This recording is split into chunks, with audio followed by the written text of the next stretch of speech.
Hello बच्चों। आज की हमारी प्रॉब्लम प्रोबेबिलिटी थ्योरी से है और प्रोबेबिलिटी थ्योरी में भी कंडीशनल प्रोबेबिलिटी चैप्टर से है। देखिए, कंडीशनल प्रोबेबिलिटी क्या होती है? कंडीशनल प्रोबेबिलिटी होती है जब किसी इवेंट की प्रोबेबिलिटी हमें फाइंड आउट करनी है जबकि कोई दूसरी इवेंट पहले से हो चुकी है जिसका इफेक्ट उस इवेंट पर आता है जिसकी प्रोबेबिलिटी हमें फाइंड आउट करनी है। तो ये होती है कंडीशनल प्रोबेबिलिटी। तो कंडीशनल प्रोबेबिलिटी में conditional probability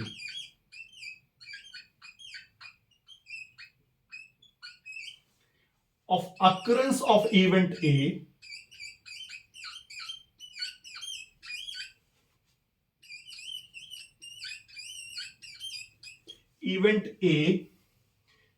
when event B has already occurred.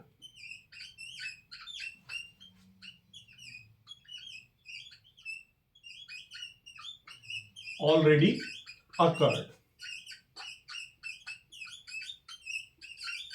तो conditional probability of occurrence of event A when event B has already occurred is given by P A by B. Conditional probability है A event की और ये जो denominator में जो event लिखी गई है ये इवेंट हो चुकी है, तब ए इवेंट की प्रोबेबिलिटी फाइंड आउट करनी है and that is given by P A intersection B divided by P B. This is the formula to find conditional probability of an event. अब देखिए प्रॉब्लम क्या है। प्रॉब्लम है हमारी, a black and red dice are rolled in order. एक black dice और एक red dice को रोल कर दिया। Find conditional probability of obtaining. दो पार्ट हैं इसमें। फर्स्ट पार्ट है अ सम ग्रेटर देन 9। उनका सम ग्रेटर देन 9 हो, इसकी हमें प्रोबेबिलिटी फाइंड आउट करनी है। जबकि given that black die resulted in a 5, जबकि ब्लैक डाई पर 5 आया है। देखिए, अगर हम दो डाई को थ्रो करते हैं तो टोटल 36 केसेस बनते हैं। ब्लैक डाई पर 1 आया, रेड डाई पर 1 आया, एक केस। ब्लैक डाई पर 1, रेड डाई पर 2, ब्लैक डाई पर 1, रेड डाई पर 3। तो इस तरीके से ब्लैक डाई पे 1 के करस्पॉन्डिंग रेड डाई पर 1 2 3 4 5 6 6 केसेस बनेंगे। उसी तरीके से ब्लैक डाई पर अगर 2 आएगा तो उसके करस्पॉन्डिंग फर्दर 6 केसेस बनेंगे। तो टोटल 36 केसेस हो जाते हैं इस तरीके से कि ब्लैक डाई और रेड डाई को अगर हम थ्रो करें तो टोटल 36 केस हमारे बनेंगे। हमारे पास दो इवेंट है। एक इवेंट है कि सम ग्रेटर देन 9 होना चाहिए और दूसरी इवेंट है कि ब्लैक डाई पर 5 आना चाहिए। ठीक है, हम ए इवेंट एज्यूम कर लेते हैं जिसकी प्रोबेबिलिटी हमें फाइंड आउट करनी है कि सम ग्रेटर देन 9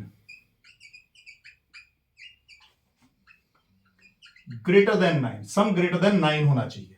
ठीक है, अगर सम ग्रेटर देन 9 होगा, सम ग्रेटर देन 9 कैसे बनेगा? सम ग्रेटर देन 9 10 हो सकता है, सम 11 हो सकता है या फिर 12 हो सकता है। अब सम 10 कैसे होगा? 10 हो सकता है कि रेड डाई पर 6 रहे और ब्लैक डाई पर 4 आ जाए, एक केस बना हमारा। या रेड डाई पर 5 रहे और ब्लैक डाई पर भी 5 रहे, ये भी 10 होगा।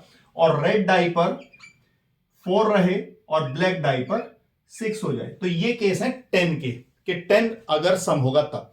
और अगर सम 11 हो, वो भी ग्रेटर देन 9 है, तो सम 11 होगा तो रेड डाई पर 6 होगा, ब्लैक डाई पर 5 होगा, या फिर रेड डाई पर 5 होगा और ब्लैक डाई पर 6 होगा। ये है सम 11 होने के केस। और सम 12 होने का केवल एक केस है कि रेड डाई पर भी 6 होगा और ब्लैक डाई पर भी 6 होगा। तो ये टोटल हमारे पास 6 केसेस हैं जो ए के लिए बनते हैं कि सम ग्रेटर देन 9 होना चाहिए। दूसरी इवेंट है कि black die resulted in a 5। तो बी इवेंट है हमारी कि ब्लैक डाई शोज 5, शोज 5। देखिए, ब्लैक डाई पर 5 अगर आएगा तो 5 आने के 6 केसेस बनेंगे, क्योंकि ब्लैक डाई पर 5 फिक्स है और रेड डाई पर 1 2 3 4 5 6 कुछ भी हो सकता है। रेड डाई पर 1, ब्लैक डाई पर 5, रेड डाई पर 2, ब्लैक डाई पर 5, R3 B5, R4 B5, R5 B5, R6 B5। तो ये 6 केसेस बने। हमें प्रोबेबिलिटी किसकी चाहिए? हमें प्रोबेबिलिटी चाहिए पी ए इंटरसेक्शन बी और पी बी। देखिए P A intersection B, probability of occurrence of both the event simultaneously, मतलब ए इवेंट भी होनी चाहिए और बी इवेंट भी होनी चाहिए। अब हम कॉमन देख लेते हैं इसमें क्या है। कॉमन है हमारे पास, सबसे पहले है R5B5, R5B5 और R6B5। तो दो केस ऐसे हैं जो इनमें कॉमन है। तो probability of occurrence of both the events, probability of occurrence of A intersection B will become 2/36। Total 36 cases होते हैं और जो दोनों के होने की इवेंट है वो केवल 2 इवेंट है। और उसी तरीके से पी बी, अगर हम बी की प्रोबेबिलिटी देखें तो बी की इवेंट बनती है, जो फेवरेबल इवेंट्स है वो 6 इवेंट्स है।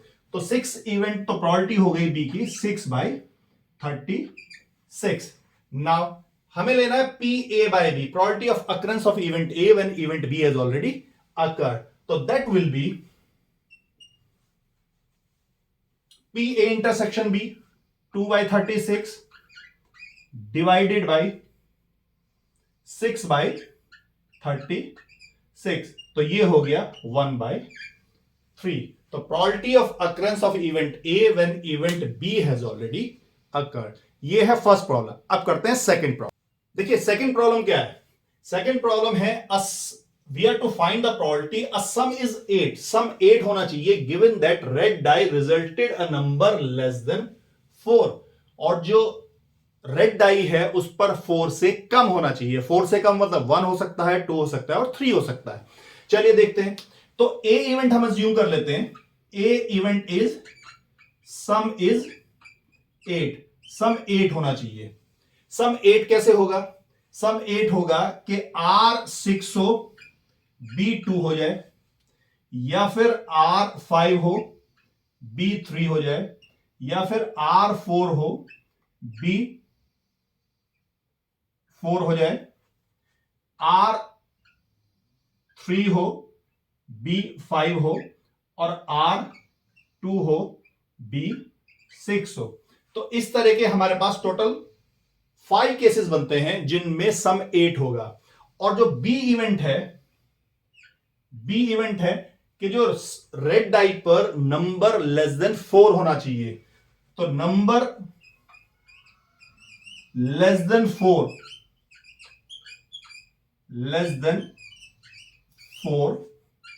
ऑन रेड डाई पर नंबर लेस देन 4 होना चाहिए। देखिए लेस देन 4 का मतलब 1 2 3, अगर रेड डाई पर 1 होगा उसके 6 केसेस होंगे, ब्लैक पर 1, ब्लैक पर 2, ब्लैक पर 3 4 5 6, और रेड पर 2 होगा उसके भी फर्दर 6 केसेस होंगे, और रेड पर 3 होगा उसके भी 6 केसेस होंगे। तो total number of cases less than 4 होने के रेड डाइस पर 18 होंगे। जो फेवरेबल नंबर ऑफ इवेंट्स हैं वो 18 होंगे बी इवेंट के लिए। तो probability of occurrence of event B will become 18/36 बनेगा। Now we are to find P A intersection B. P A intersection B देखिए कितना होगा, P A intersection B, P intersection B होगा कि ए इवेंट और बी इवेंट का intersection. B event है red die पर लेस देन 4 होना चाहिए, और ए इवेंट ये है हमारी जो हमने लिखी है। तो रेड डाई पर लेस देन 4 हमारे पास दो केसेस में आता है, R3 और R2। सम 8 है और रेड डाई पर नंबर लेस देन 4 है, रेड डाई पर नंबर लेस देन 4 है। तो 3 और 2 दो केसेस बने हमारे पास। तो प्रोबेबिलिटी हो जाएगी यहां पर 2/36। ना probability of occurrence of event A when event B has already occurred, यानी कि सम 8 होने की प्रोबेबिलिटी जबकि रेड डाई पर नंबर लेस देन 4 है, दैट विल बी, ये होगा 2/36 P A intersection B upon PB. PB है हमारा 18/36, दैट विल बिकम 2/18, और ये बन जाएगा हमारा 1/9। This is the probability of occurrence of event A when event B has already occurred.